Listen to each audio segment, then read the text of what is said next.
Hi friends, இன்றைக்கி என்ன video பார்க்க போகிறோன்னா, இந்த ரோஸ் செடியில் வந்து நிறைய பேர் வந்து நட்டு வச்சுட்டு அதில் புது தளிர்கள் வரமாட்டேங்குது, மொட்டு வரமாட்டேங்குதுன்னு சொல்லி யோசிச்சுட்டே இருப்பீங்க. அதுக்கு வந்து ஒரு சூப்பரான டிப்ஸு தான் நான் சொல்ல போகிறேன்.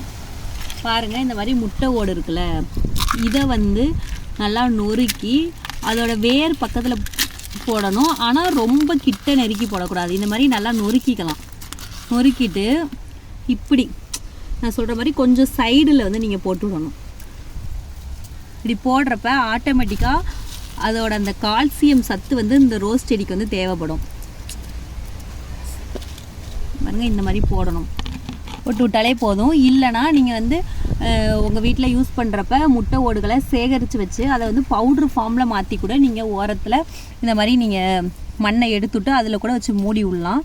இல்லை லைட்டாக இந்த மாதிரி போட்டு விட்டு மண்ணை கூட லைட்டாக தூவி விடலாம். தூவிட்டு லைட்டாக தண்ணி தெளிச்சிங்கன்னா ஆட்டோமேட்டிக்காக மக்கிரும். இந்த இதில் பாருங்கள், துளிர்கள் வந்து எப்படி வந்திருக்கு பாருங்கள். இதெல்லாம் நான் வந்து இதை ஃபாலோ பண்ணியிருக்கேன் ஏற்கனவே. அதனால தான் இந்த புது தளர்கள் வருது. இப்படி தளர்கள் வந்தால் தான் மொட்டு வந்து சீக்கிரம் வைக்கும்.